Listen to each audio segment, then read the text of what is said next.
The hall was alive with murmurs, the kind that ripple through a crowd when anticipation is high but no one quite knows what to expect.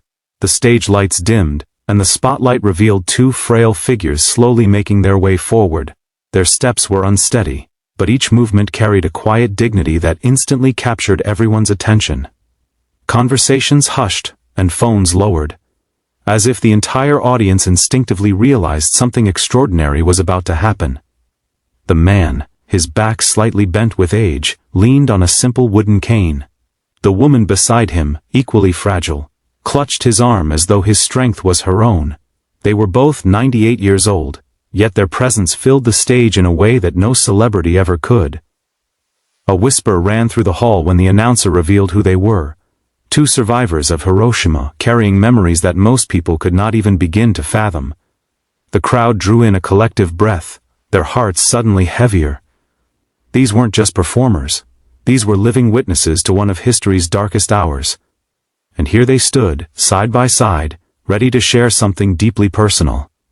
Their weathered faces bore lines of both pain and resilience, and their eyes shimmered with stories untold. As they reached the center of the stage hand in hand, a silence settled over the audience. Not the silence of indifference, but the silence of reverence.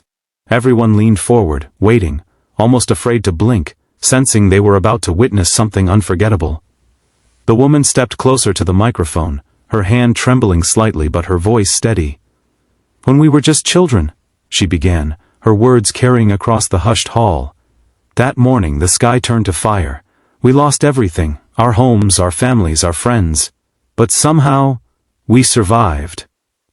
Her voice cracked for just a moment, and the audience held their breath, as if leaning forward could somehow help her continue. The man beside her gently placed a hand over hers, his gesture quiet but powerful. His eyes glistened with unshed tears as he spoke, his voice roughened by age yet filled with conviction. "One thought we would never sing again. For many years we carried only silence, because the pain was too heavy." He paused, his gaze sweeping over the sea of faces before him. "But today, we sing not for ourselves, we sing for peace, for the children of tomorrow, so that no one will ever know the suffering we knew." The weight of his words settled like a blanket over the hall. Strangers reached for each other's hands, some bowed their heads, tears already welling. The applause that followed was not the usual kind of cheer, but a deep, reverent response that spoke of respect and gratitude. It rose for only a moment before quieting again, as the audience instinctively waited for the song to begin. The two survivors exchanged a look, part sorrow, part strength, and then nodded together, ready to raise their voices. The first note rose into the air, fragile yet piercing, like a whisper that demanded to be heard. Their voices, though softened by age, carried a haunting beauty that silenced even the faintest sound in the hall.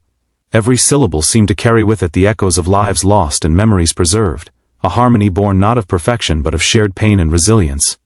As they sang, the melody wove itself into the hearts of everyone listening, tugging at emotions that words alone could never reach. Some in the audience closed their eyes, letting the music wash over them, while others watched intently, unwilling to miss a single expression on the singers' faces. Tears glistened on cheeks across the room, young and old alike, flowing freely without shame. Parents pulled their children closer, whispering quiet explanations of why this moment mattered, even if the little ones couldn't fully grasp its weight. The duet was more than a performance, it was a testimony. Each trembling note was a bridge between generations, a reminder that even the deepest wounds can give birth to something profoundly beautiful. The sound was not polished, but it was real, raw, and filled with truth. Strangers in the audience reached out to one another, holding hands as if to steady themselves against the wave of emotion filling the room. The voices of the two survivors intertwined, rising higher together, and the hall seemed to breathe as one, carried away by the unspoken promise within their song. Halfway through the song, a sudden hush swept the hall as the woman's voice faltered. Her lips trembled, her shoulders shaking beneath the weight of memories too heavy to carry alone. For a brief moment it seemed the music might collapse into silence. The audience leaned forward anxiously, hearts caught in their throats, unwilling to see her pain overwhelm her. Then, gently, the old man tightened his grip on her hand.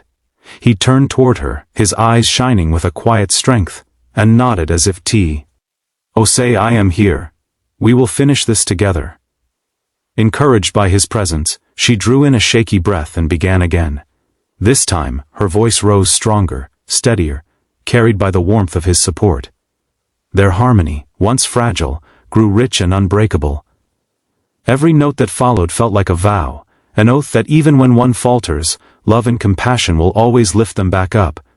The audience felt it deeply. People wiped their tears, some pressing hands to their hearts, others whispering prayers for peace under their breath. What had begun as a performance now became something greater, a living example of resilience, of standing firm for one another when the weight of the past threatens to pull you down. As the two voices intertwined once more, the hall itself seemed to glow with hope, and everyone present understood. They were not just singing, they were healing. When the final note lingered in the air, the entire hall froze in silence. No one moved, no one clapped, every soul seemed suspended in that sacred moment. The duet had ended, but its echoes still filled the room, wrapping around hearts like a tender embrace. Slowly, as if awakening from a dream, the audience rose to their feet. A wave of applause erupted, not the roaring cheer reserved for entertainers, but a raw, thunderous cry of gratitude, of love, of reverence. Tears streamed openly down faces, strangers embraced, united by something deeper than words. The two survivors bowed, their frail forms illuminated under the soft glow of the stage lights. Their smiles were gentle, almost shy, yet filled with peace. The woman leaned toward the microphone one last time, her voice quivering but firm. "If our voices can stop even one war," she said softly, "and we have lived enough." The man squeezed her hand, and together they stood, not as victims of the past, but as living symbols of hope. In that moment, everyone in the hall, young and old, from every walk of life, believed that peace was not just a dream but a responsibility. People left with hearts lighter, carrying the song within them like a promise. The duet had not merely been sung, it had been felt, and no one who was there that night would ever forget the lesson those two voices gave to the world, that love is stronger than destruction, and hope can outlive even the darkest of nights.